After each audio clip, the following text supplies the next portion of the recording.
Before we move on to our office tour and networking session, now we have our Q&A.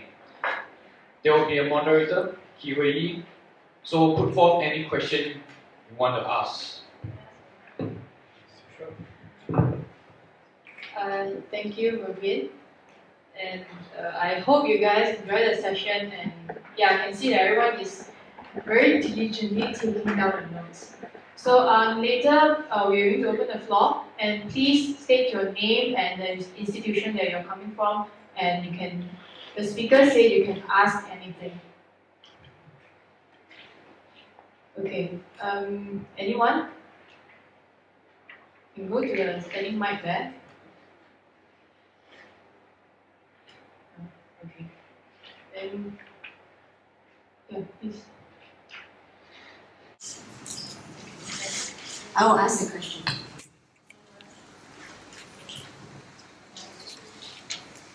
Yeah, please.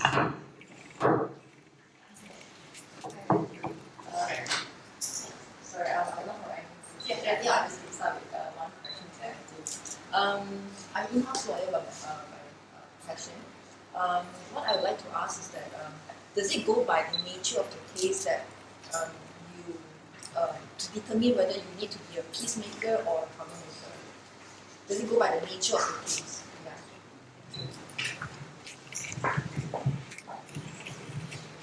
I think the answer is no. I think that the concept of being a peacemaker applies to all cases, and it's really the attitude towards what your role is. So it applies across the board. But I want to just say the confusion stems from that litigation is adversarial. And because it is adversarial, the perception is that you need to take an adversarial stand to be a good litigator. So lawyers are very afraid to soften their stand and to take a peacekeeper role because they are afraid to be seen as weak. So that is why some lawyers think that in this case, I need to be a troublemaker to achieve the result for the client. But then they're getting the definitions wrong. Remember I said that for to be a good peacekeeper, you must be prepared for war. To be a peacekeeper, you must be more prepared than the person who's just doing his job in an ordinary way. That means your knowledge of the law must be stronger, your knowledge of the facts must be stronger. And that's the concept, that I desire peace, but if I need to go to war to get peace, I will do it. And when you so that stand is a stand that must be taken in every case, not just one case. And so the confusion is that people think, oh, the other side is nasty, so I cannot be soft. If I'm soft, then they will walk all over me. I never ask people to be soft. I ask people to be firm. But it doesn't mean that because they're nasty, I can reciprocate in this case by being nasty. So the answer is, it applies to every case that you're doing. Okay, thank you, Ms. Mac. I have a question. I think it's a very realistic question. What is the starting salary for, let's say a pupil, and also the first year lawyer? Because, and also, do you think, because I think now everyone thinks that the young lawyers, or even the lawyers, overworked and underpaid. Do you think that's justified?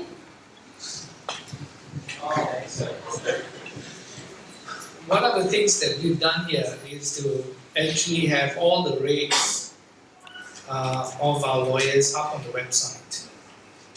I don't know of any other law firm is doing it. Is there any other law firm doing it? So people would call us and say, why are you so stupid to do that? So our lawyers underpaid and overworked.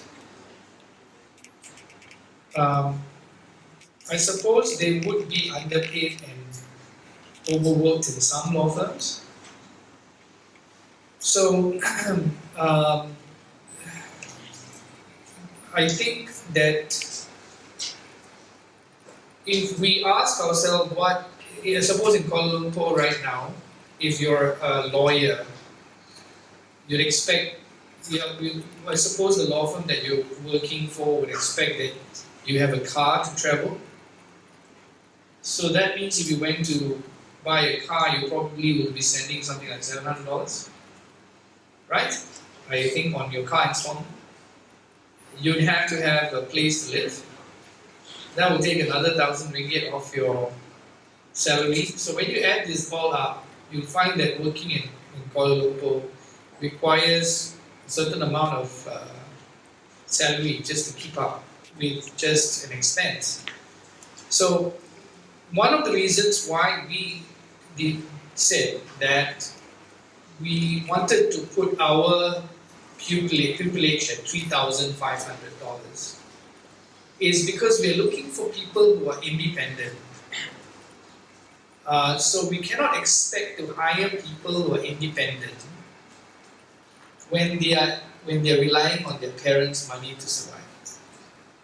So that's the first decision. That's okay. We want to look for people. Then we found that people who are independent, a lot of those people by nature became independent because they came from outstation. So when they come from outstation, they have to live by themselves, away from parents, and they become a little bit more independent than, say, those who are in KL and still living at home.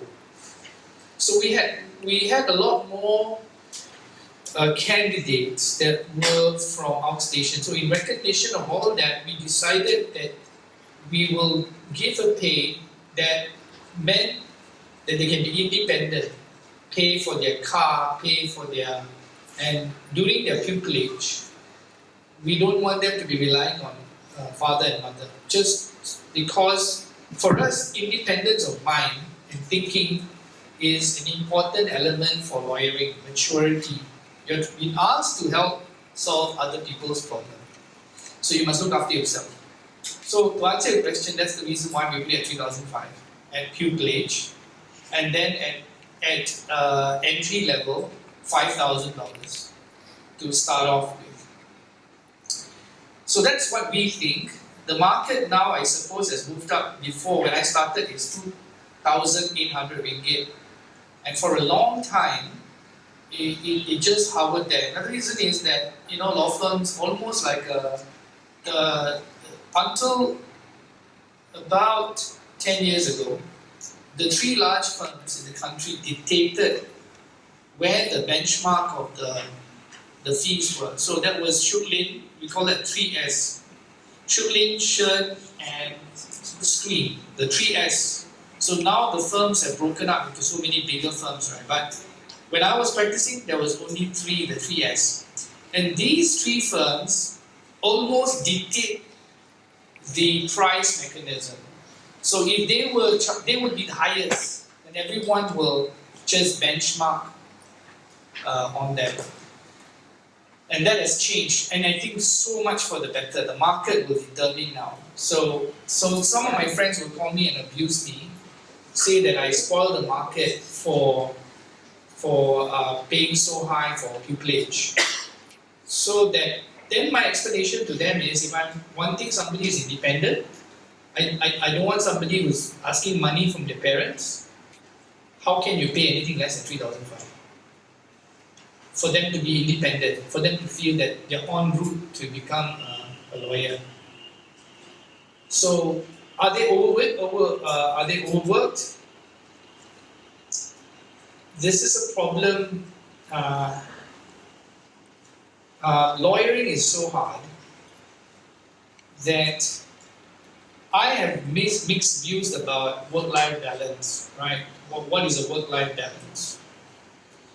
So for me, personally, what's a work-life balance is about making sure my balance would be that I don't ignore other aspects of my life that are as important. I'm married, so I'm a husband, so I have to make sure that I spend time. I'm a father, so I have to do that. I'm friends, I have to spend time with friends.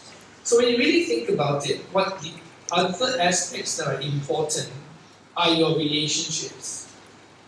So a work-life balance to me is how do you maintain your relationships. For me, it's not about, oh, I want to relax on the beach, I want to do this. I've actually, what has happened to me is I get so much excitement about my work that work is almost play for me, right? When I work, it's like what? Play. So work-life balance for me is to make sure that I don't end up destroying all my relationships because I'm so selfish, because I want to work, I want to be such a famous lawyer, I want everybody to love me, and, you know. So the danger is that we destroy all our relationships. So that's a work-life balance problem for me, which is standing back and saying, oh, you know, I love my work so much, I better stop so that I don't lose my wife, I don't lose my kids. That's what you will end up feeling if that's the right thing. For example, if you love your job, right, your work-life balance will become that challenge.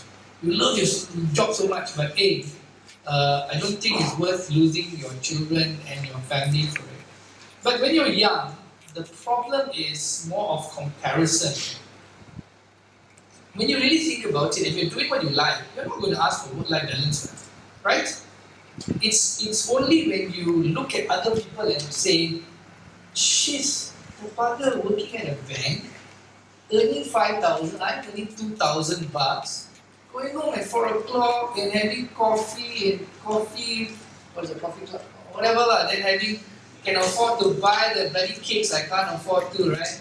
So the problem is not a work-life balance. So then what happens is, then you look, oh, the guy, what are you doing? Still in the office, researching a case for the partner.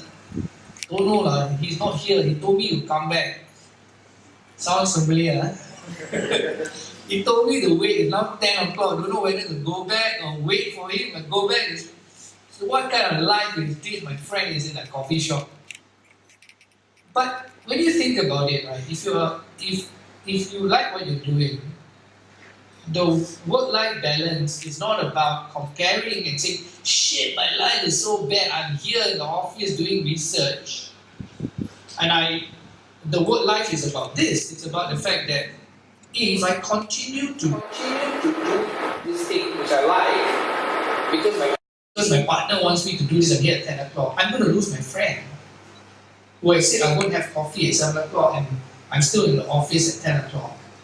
And that's work-life balance, that, okay, I need to find some balance. So, coming back to your question, it's all in the context. Are you overpaid? Well, if you like what you're doing and you can support yourself, you won't ask the context that I'm underpaid. It's all about comparison. So it's only when you compare with somebody else, hey, how much you get paid? So you say, yesterday I've been working 60-hour, 80-hour week and I get paid $3,000, right? And then they ask somebody from Thomas Phillip who goes and works 4.5-day week. Is that true? And they seem to be relaxed and all that and come here for KPUN talks. And then you start thinking, wow, you know, are we underpaid? So you think about it, it's all about comparison. So human beings, I tell you a research that's been done. In an organization, when somebody like Eddie and me, the same people were happy to be paid less if they know the other person is paid less than them. So given a choice of, do you want to pay me $50,000 and Eddie gets paid 100, or I get $25,000 and Eddie gets paid 10, people were accepting the $25,000 rather than getting 50 but knowing Eddie gets 100. So it's a very natural human reaction to when they say, oh yeah, I'm underpaid, in what context? So in the Malaysian context, I think you just ask yourself a couple of questions. Can I pay my bills or not? If you can't pay your bills, then you're definitely underpaid. So if somebody pays you $2,000 to chamber in KL, you'll be struggling, correct? If without any support, if you had a car to pay, if everything is independent, to be independent, it's going to be struggling. So I think 3,005 sort of just gives you a breathing space to start. So law firms need to just recognize that, right? That's my view. So why don't law firms do that? It comes back to the fact that traditionally people will say, yeah, I suffered, what? I suffered, so why Ruthless must not suffer? That's the current mentality of people in my group who will say, Matthew, In less places. Okay, so that's the problem that we face. So you're saying that the number of the privileged position will actually reduce, right? So would that actually means the competition will actually raise? And also probably Mr. Eddie can share with us, would it actually harm the smaller firms?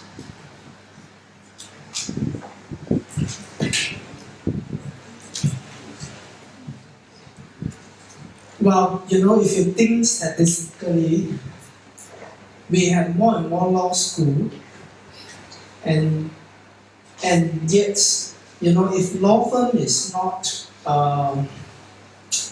if the market share is the same, and the law firm, and there are more and more law firm, and law firm are not so-called richer, and if they pay more for the people, and definitely there are another side that, as you point out, the position of chambering may be lesser and more competition may come. And this is exactly what happened in Singapore. I went to Singapore a few months ago, and the big law firm told me that now Singapore has more law students and very hard for them to get chambering positions. So I'm not sure whether how soon it will hit Malaysia. Second question is what? Or smaller firm. Okay, actually, yes and no. Because smaller firm sometimes has its advantage in attracting certain segment of people. Why, as I spoken to some paralegal or people from our from this firm, I asked them, why do you choose Thomas Phillips? Why not Scream? Why not Zulafi? Why not Seiko? So comparatively, Thomas Phillips is smaller than Seiko. Why still some people want to come here? So it's not all about money. It's not all about money. It's what you want and the firm can provide to you. Yeah, so this is a general answer that we. Okay, please.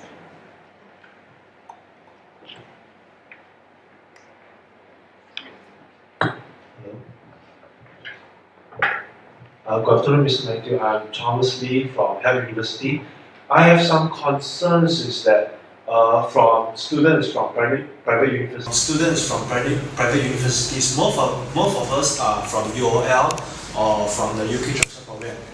So I'm asking that in the context of Malaysia, after when we are back from example from the UK, how demanding is the usage of the language of Bahasa Melayu? Because I can just say that most of us has been through with English for around 3 or 4 years, and after that, if they want to be involved in litigation, how demanding is the usage of Bahasa Melayu in the courts? Or can we use English if, of course I know that in the magistrate courts they use Bahasa Melayu still, but how about the court appeal or the high courts?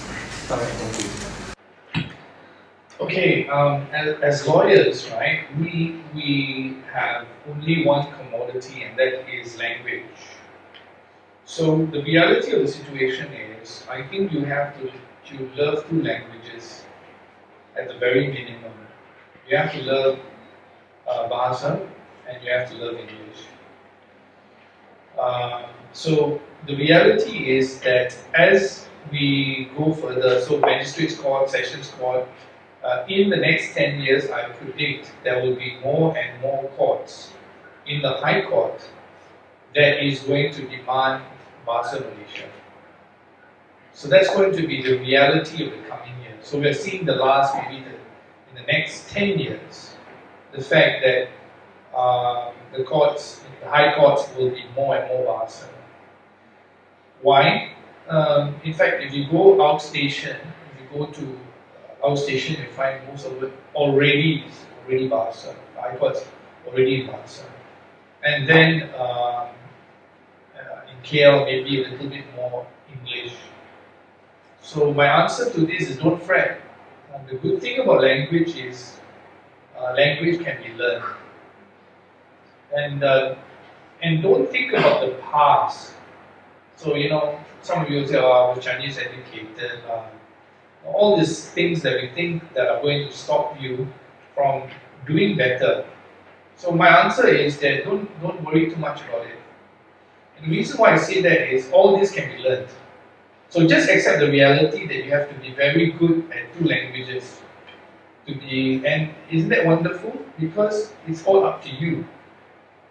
If it was easy, right, it means that you are not going to get paid well. So think about the opportunity that presents itself. That the lawyer who is going to do well as a litigator in 10 years' time is a lawyer who is good in English and Bahasa. And if you think about your future, that means your future is so bright. All you have to do is to continue to practice both in English and Bahasa. And you have a fantastic future. And say it's so easy, and your pay is 1,000 ringgit, because everybody can do it. So I think it's going to be exciting to do that. So what are the practical things that you can do? When I was trying to prepare for today, last night I was looking up stuff. Maybe you can go to this Abraham Lincoln site. Then when there were people who asked him, I want to chamber. Can I come and chamber with you? So he can't reply. I said, actually, sorry, I don't have time. But I don't think you need to do all that. You just go and do your own learning. And now I think about it, that's quite true, that you can go and come and then watch somebody, but there's a lot of things that you can learn yourself in this day and age of the internet. There's so many things you can do. So I'll give you an example. See, there are so many books on just writing and drafting. Okay, so there are things that you should be reading now, how to improve your writing skills, so you can say, oh yeah, my English was good, I went to Chinese school, so my English was good. That's one. So why don't we take steps? How do I make sure? The first thing is, how do I make sure my writing is better? So practice. Okay, so what is the tip that I can give you? The tip is you have to write stories. Learn first to write stories. Try and get into the habit of being excited about writing stories. What I mean by writing stories, today I went to Thomas Philip, that guy is an idiot. He liked to talk so much. Just have fun writing, so you write stories. You do the same thing in Bahasa lah. Hari ni saya pergi ke Thomas Philip, dia tu bodoh sangat. So what I'm trying to say is, these are things that, the reality is, you have to accept reality. In Malaysia, so what is advantages? Let me tell you what is advantages. The globalization of the law means that if you just choose to do English and Bahasa, the competition is less than in Singapore. But the whole world is going to Singapore. The whole world, because of globalization, all the lawyers from all over the world is going to Singapore. So the Singapore lawyers can't get jobs. Why? Because it's one language, it's only English. And so everybody knows English. So you think about it, thank God for Bahasa. The Mat Salleh cannot come here. right? So there's always this opportunity to think that, oh my God, thank God got Bahasa. And that's how I see it. I'm just thinking, hey, come on, man, I don't want to be in Singapore in 10 years' time when every American lawyer, UK lawyer is descended in Singapore, right? And they're going to courts. And then when you go to courts in Singapore, it's just not your local. It will happen in Singapore because they want to be international center for litigation, right? So, and I'm not against competition, but too much competition also become kiasu like Singapore, you know. So we can retain our identity. We can be international. That is what are we doing now? We're training our lawyers to go to Singapore. For one hour, our lawyers here is going to Australia because we overdue. You know what? In our pupillage, we send our pupil to an overseas country. So Clinton was supposed to do it 2 years ago, but he's been so busy. So this year he's going to go to Perth. He's going to a firm called Slater and Gordon. He's going to spend a week there learning. So what we can do, right, is that if we need to go and fight in Singapore, we have the capability of going to fight a case in Singapore. We must have that mindset. But our home ground advantage is they cannot come here and fight Bahasa. Okay. So think about the opportunities available. All you have to do is just work on it, work on your language. So don't think of it as a problem. Think of it as an opportunity. Yeah. And thank God that we have Bahasa. Otherwise, we have a big problem there. We all the unemployed taxi drivers in Singapore. And that's real. I think there's a lot of lawyers driving taxis in Singapore. That's real. I'm serious about it. Is that true, Eddie? Yeah. Alright, thank you. Okay, so actually, I think Mr. Matthew mentioned about like Singapore, the legal market and all that. So we are also looking at the liberalization of the legal market in Malaysia. So what is your view? And also probably Mr. Lee can share with us. I mean, I'm still quite concerned about, I'm not the owner of the firm yet, but I'm just curious to know how would this thing actually affect like the smaller firms?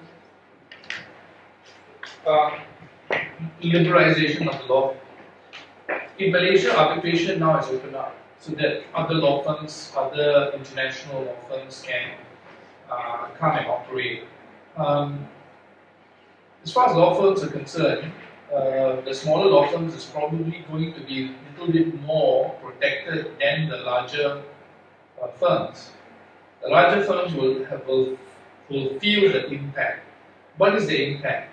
The impact is they're already starting to merge internationally. So a lot of the large firms in their panic mode have started to go and merge with Singapore law firms, and that's as a reaction to that. So that's impacting the large firms. How will the smaller firms be impacted? The smaller firms have their different markets. So a lot of large firms, they don't want to do individual businesses. Individual businesses means that Lee Shamlin, for example, has a policy that they have to, if the individual, they only act for companies. So if an individual walks in, the partners must approve why. So it must be a wealthy individual before they can take on the case. So smaller law firms, the different market. They market for Malaysians, they market for individuals. So I think the liberalization will impact firstly the larger firms, and then what will happen is it seems that some of the things will be done cheaper by process of automation, and maybe the large firms will be doing that. So I think it will impact the larger firms more than the smaller firms. The smaller firms, the impact will be, I think, less. And that's my view. Okay. What about you, Mr. Andy? What do you think about the liberalization of the market? I'll be speaking from the legal career market. If foreign firm coming, yesterday I was in touch with an international firm. I think at the moment they are still waiting for approval from Bar Council and Rida. So once they are in, I think it would perhaps change the salary scale of the lawyers. As you know now, there are two firms that had international presence who pay the highest. And because they pay the highest, no one is able to touch their people.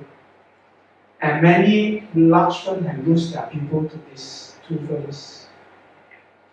So in order not to lose talent, I think the local firm will want to back up and may want to match that. I think that is also the reason why recently the salary of lawyer has increased so much as compared to the previous year, the rate of increasing.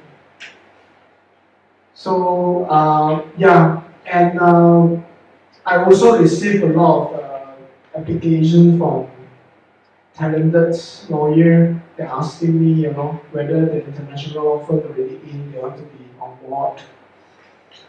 So I think the market competition will be quite stiff by then. But again, international law firm only can practice in certain area of law, and the criteria of shortlisting international law firm to have presence in Malaysia is also not so. It's also quite stringent because they must make sure the international law firm to show that they have substantial amount of clientele in Malaysia and they do Islamic banking. So all these are the stringent measurements that Bar Council have imposed to liberalize the market. Yeah. So I think it will take time. It definitely will take time. I don't think we will be like Singapore so soon in terms of the career market. It will take some time. Yeah. Yeah. I think this gentleman has something to ask.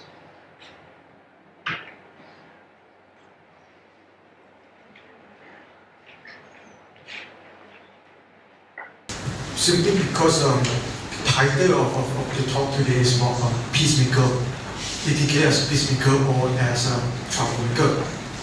So we're just thinking, we're being told that we should be a peacemaker, at least from the outcome of what we heard today, we should be a peacemaker, we should not be a troublemaker. But at the same time, we're also being told that as a lawyer, we must cater to the best interests of the client. So what will happen, or what should be prioritized if, let's say, this doesn't come to conflict? So that's the first question. The second question is, what will be the fundamental characteristic that you see is most crucial as a litigator? Thank you. On the first question, on conflict between the interests of the client, let me give you some examples, real life examples. So let us take an example where a client hasn't paid his debt. And we have a lot of that, right? They have not paid the bank the money that they borrowed. And they come to us and say, Matthew, look, listen, I know that I owe this money. I really need some time to pay it. So in that situation, in a situation that I was acting for a public company that was in some financial issues, a judgment was entered for $9 million. They wanted to wind up the company. And I suppose we could say that, yeah, but you agreed to pay the $9 million, right? I give you, so you can say, well, you paid it. There's nothing for me to do. I must be a peacemaker. I don't mean us to be in that context. The problem is that, yes, it's into some problem. They recognize they have to pay, but they need time to pay. So what do? We look at the case, and then we find that there is a legal argument to be made. So we make that legal argument, and remember I said prepare for war. So we prepare for war, even though at the bottom of this must pay, right? So when I say peacemaker, it doesn't mean you must pay, so I don't want to get involved in this case. So the problem is to be solved. So we prepare for war. We do our research. We do a lot of work.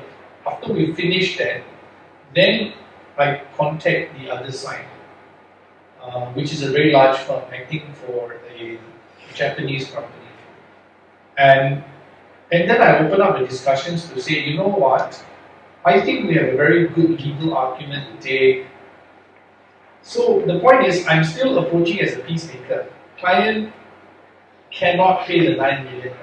You cannot tell the client, hey, you must pay them, so I can't help you. So you must actually say, what are the brains, creativity that I can bring so the other side will be reasonable. So so in that situation, you'll find that sometimes people will say to me, like lawyers in the firm, say, hey, Matthew, this guy owes the money, 9 million, why are we defending this person? Because through our fantastic legal minds, we are able to find a defense that will help him get a result. That's our job, okay? So that's a simple case. A different case, I don't do criminal work, and in your situations, how to become peacemakers in criminal, maybe the challenge a little bit more. I'll give you another example, the family one. So let us say the husband comes and says, I want to destroy her. And then actually I think you have to be, that is not in his interest of the client to destroy her. And then that's your choices that you have to make in life. In the beginning of your career, the problem is you don't have a choice to make, and it will be frustrating because you come to a talk like this, and then when you go to your firm, and boss says, shut up, don't think all that, just ask the client told you to do that, right? Shut up, just do it. And there is this personal conflict. You know that it is wrong. And I don't mean to be perfect. I've had lawyers in this firm who've come to me and said, Matthew, you're a hypocrite. You say talk only, you talk like this, you say, but how come you ask us to go to court and fight this case when you know that there is no defense? So I also am challenged. So I will have to have an answer. Why are we doing this? So for us, we have to always set, and there's a question of putting our line. Okay, we will do up to this line, but beyond that is not acceptable. But the lawyers in this firm have come up to me and say, well, you're a hypocrite, you say this, and actually the client is, the client is lying, right? I say, yeah, I suppose. And he's bluffing when he says that, then why are you doing that? Those are challenges that we face. Even today, I face those challenges and I ask myself, okay, why are we doing this? Because what we want is, we believe is fair. You may have done something that's unfair, but what the ultimate result? So we resolve these conflicts. I'm not saying it's always easy, but I always tell the lawyers in this firm, I ask them, the day that if this firm asks you to do an unethical thing, let me know, right? So, for example, okay, go and take judgment in default because the lawyer is sleeping at home and go and take judgment in default. They might take advantage of it. My advice to young lawyers is leave the firm, resign from the firm. There will be no point working in law firms that put you into that kind of personal turmoil. Okay? So I try, like I said, I'm not perfect. I try to ask my lawyers and say, do we put you in that kind of dilemma? So, to answer your question, the interest of the client must be defined. Got limits. Okay, so, and will even a firm like us, right, will always have conflicts about what is the interest of the client. The client has done this, client has done that. Okay. The second question is, what was the second question? What is the crucial or fundamental characteristics that you see Most wonderful. That's a good litigator. Alright, so let's leave aside this question of what a peacemaker is, right? Let's leave that aside. Let's look at general characteristics. The first is language. There is no other tool except language. So as a litigator, let's just assume, right, that if your language is bad, we can all today agree in this room that it's unlikely for the person to be a good litigator. Because the only tool that you have to persuade somebody else is not your gun, right? Isn't it? I mean, if I take a gun and say, hey, you want to settle, the person will say yes. And you can say in any language, right? It's your gun talking, right? So, as a litigator, you don't have anything like that except your words, your language. So the first thing is language. So that needs to be, so a litigator, I've not seen a good litigator who has a poor command of the language. So the first, unfortunately, the problem in this country is that language is treated as if it is something to pass and get A, without teaching people that is the communication tool that is important. Right? So, so your question to me today, if I want to say anything, right? Don't need to worry about can cross-examine or not, can do this, can do that. Don't think about anything else. Just think one thing. To be a litigator, I need to really focus on my language. And then everything else will sort of flow from there. So so if I'm going to just answer one thing, why I say this? Because everybody tried to make it so complicated. Okay, I must do this, I must learn the law, I must do this. So my message to everybody is forget about everything else. Just can you sit down here now? And I just say I give you a description of a situation. Can you write it in good English and good Bahasa? Can you do that? If you can't do that, then learn to do that first. Okay, everything else, forget about everything else. Right, so my answer is language. Language. Why do I say language only? Because today the crisis that we are facing in Malaysia is a crisis of language. It's a serious crisis because and I feel sorry for so many people who come to interviews and they say, I really want to be a litigator. And I feel really sorry for them because their language is going to fail them. Right? And so for them, and today you are just starting out. So you got like another 5 years to improve your language. That's like eternity, 5 years is eternity, right? If you ask Rod Stewart, he gets married every 3 years, right? So that 5 years is like 2 marriages, And so I will not think about anything else. And because in the context of our history, our country, right, language fails 90% of people who come to office. I feel sorry for them because you want to be a good litigator, your language is bad. What do I do? I mean, what do I do, right? So just remind yourself, forget about everything else, just improve your language. And language meaning English and Bahasa, right? And Eddie can confirm this, right? Your Bahasa may be fantastic, but if your English is bad, most interviews are conducted in English. Is that Eddie, right? Most interviews, all interviews are conducted, at least in Klang Valley, and all interviews in Klang Valley are conducted in English. So your Bahasa may be fantastic, your English is bad, you're not going to get a job. That's the reality of the situation. Okay, so don't think about anything else, forget about everything else. Because in language itself, I got 5 books here, just for you to writing and drafting legal process, winning advocacy, the good lawyer, all this, and loads of books in the library. It's all just concentrating on. You look, everything is just about language first. Okay, so don't think too much. Just one thing. You know why people want to have number 2, number 3, number 4, number 5?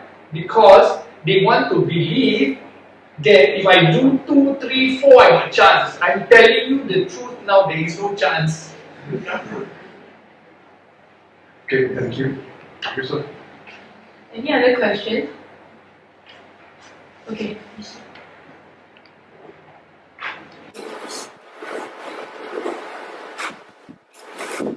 We'll take another 2 questions.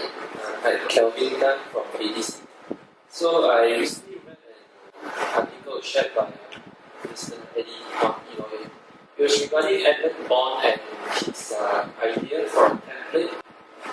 So I wanted to know how would this change the legal landscape?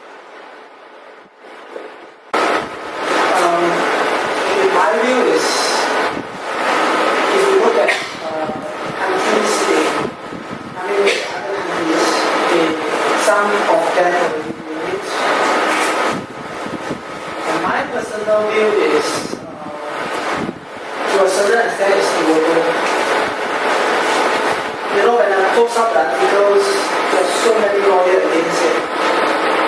Hardly got one lawyer come out and say, yeah, this is a good idea, blah blah blah. All have made so many negative remarks and even called everyone idiots. But I truly believe there is a day where we could evolve this. So when it comes to this, it also opens out career opportunity for lawyers. Why do I say this? This one I learned from my dear friend, Mr. Matthew.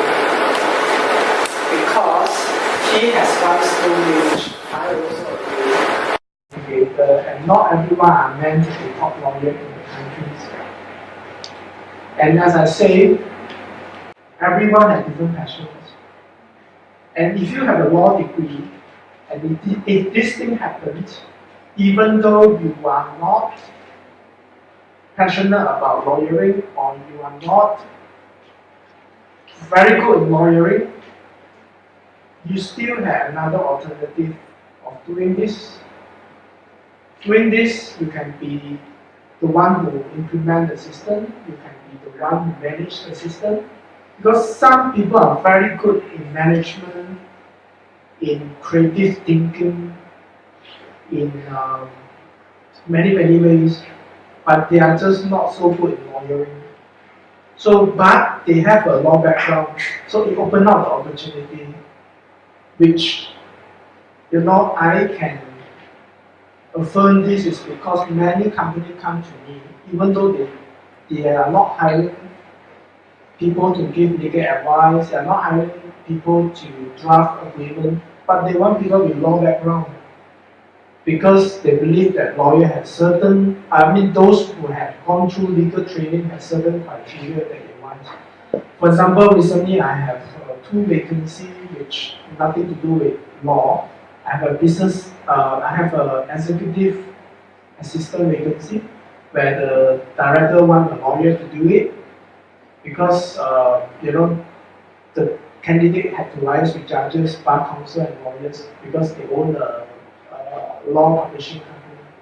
So they feel that those who have law training will have advantage to do this.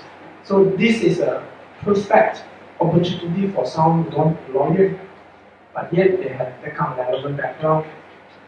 The other opening is IR consultant, So that also they prefer people with law background. So to me, I also see this not a problem, but it's an opportunity. I just want to comment on that template thing. There's a book called The End of Lawyers, which all of you should read. and it's happening already.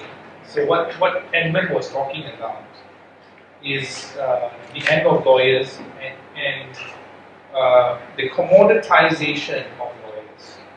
So what does commoditization mean? I'll give an example. Wills used to be prepared by lawyers. Wills it was a big part of a lawyer's job to do wills.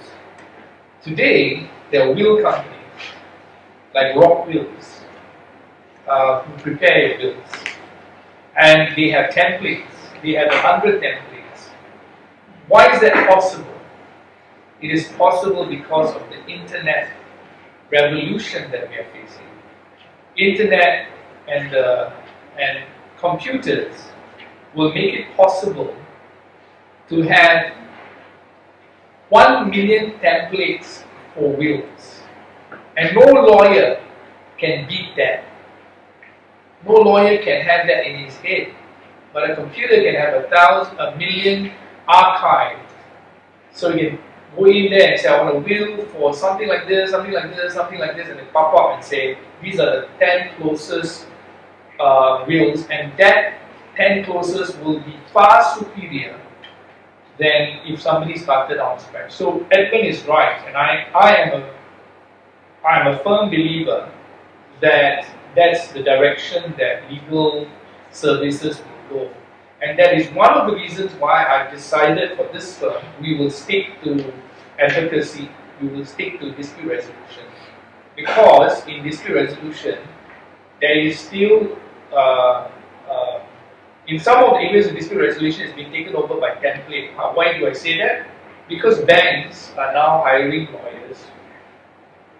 They're providing lawyers with software which say just use all this template, don't follow your thing, you just follow this. You already got that, and they want $7 for one letter.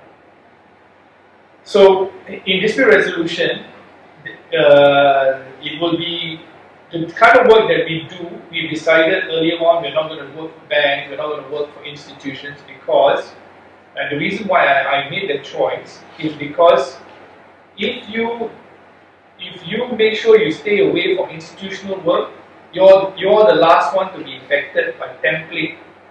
Because every work that we do here is what is called bespoke. That means it is the client walks in, he's got a completely set of new problems, a completely net of solution that we have to think about. I bar any work that's institutional work here. That means if a lawyer came to me and said, oh, our client has 1,000 cases he wants to do, I will say to the lawyer, we will not do it. We will make good friends by sending this case and calling our friends. Hey, you want? Oh, thank you. You really do what? 1,000 cases. To send out letter of demand makes so easy money. Why is it so stupid? So as a law firm, we decided, no, we don't want to do that. Why? Because when we hire people, we tell people, we want you to learn not to be a template lawyer. We want you to learn to. So that's the reason. So to answer your question, that's how the world is moving. And it does provide an opportunity, right? So those people who are excited with IT can actually create templates and become called legal engineers. There are jobs in this book called the future lawyer. And the future lawyer is not just the lawyer doing this kind of work, he's doing a whole range of work, including project management. You know, you can't think of a lawyer that is a project manager, right? But you may have a skill in project management, leading a team of lawyers. So that's what template, when he was talking about template, that's what he was talking about, and that's going to come. Maybe not in Malaysia, but it's going to come anyway. Any other question? Last one.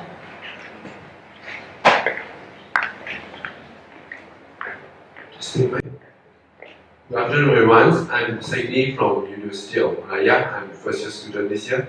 Yeah, actually, from the talk just now, actually, I totally agree with your perspective. But I have the concerns that what is the thing to differ you from involving in the criminal cases? Yeah, because like this Thomas feeding. This law firm actually is like concerning about like arbitrations, mediations, like just civil matters. So what is the things to differ you from involving in the criminal cases? So why don't we do criminal cases? Yeah. Is that why don't we do it? The question, as I understand, is why don't we do criminal cases? Right. Because I mean, our philosophy is we want to specialize. So our specialization is going to be in civil and commercial cases and resolution. And if moving forward, I want to even specialize even more. So why is it that we're doing that? And that relates to the earlier question about template. The world is getting so complex that if you don't specialize, the chances of having a balanced life is going to be difficult. So the reason why we first do civil commercial, we look at ourselves and say, okay, we are good in this area, right? We cannot do criminal work. Why? Because criminal practice, the competition can beat us it doesn't even have to have an office. So our starting point of competition, we cannot compete. So when we have a firm like this, we have got huge resources, library, computer, with all these resources. So when we analyze it as a purely business decision, we cannot compete with a criminal practitioner. Because the criminal practitioner has no overheads. He just turns up in court. He doesn't need any of these resources that we have. He doesn't need all these photocopying machines, the whole works. So it's a business decision. We cannot compete. Criminal practice can thrive alone because of the talent of the particular lawyer. Our practice, civil and commercial practice, needs teamwork. The kind of work that we do, we are best at doing complicated work that has huge documents that requires a team to work at. So we say from a purely business perspective, we can never compete. So it's a business decision. Why we are not doing criminal. Why is that a business decision? To survive. To survive, we need to specialize. And every year we think, like this year, last year we were doing medical negligence. But I'm going to be doing the last medical negligence for this firm. We will not be doing it anymore. Why? Again, like I said, we have to constantly say we are only going to specialize in certain cases. And that's the route to move forward. It's a very difficult thing because some lawyers say, I want to do medical negligence. And I say, well, sorry, I know you want to do it, but from our business perspective, we have to specialize. Why do I take medical negligence? Again, we cannot compete. We cannot compete in medical negligence with a specialist out there who. So that means we will not pick an area where we will be beaten on price by a one-man show. So those are areas I would not want to do. That's a business decision. But when you have law firms, so employment law is, although we do it, that's an area, that's also a very dangerous area for us. I'll give you an example. Why? Because an employer, a person who specializes in employee law, can work from home. He doesn't need anything. How are you going to beat that guy? You can't. You can't. He starts off and no overheads. That's how it will evolve. There'll be specialists, people who are specialized. So if he's a specialist, he's so good in employment law, you care that he doesn't have an office. As long as he's really good, he can go to any law conference center, right? We're providing these services. So we think that certain areas we will not be able to compete. So rather than us do for 5 years and then give up, we give up today and say, these are areas we have to give up. We cannot compete. So it's a choice. It cannot be. Our firm is different now. We don't want to grow into a corporate firm doing conveyancing, doing this. Every year we instead of opening up new areas, we probably drop something to focus ourselves. So our core area we will say is contractual disputes, company disputes, our core area. Construction disputes, these are our core areas. So every year there will be things that. So clinical practice, there's no way you can beat. So it's a business solution. So part of me is still a business.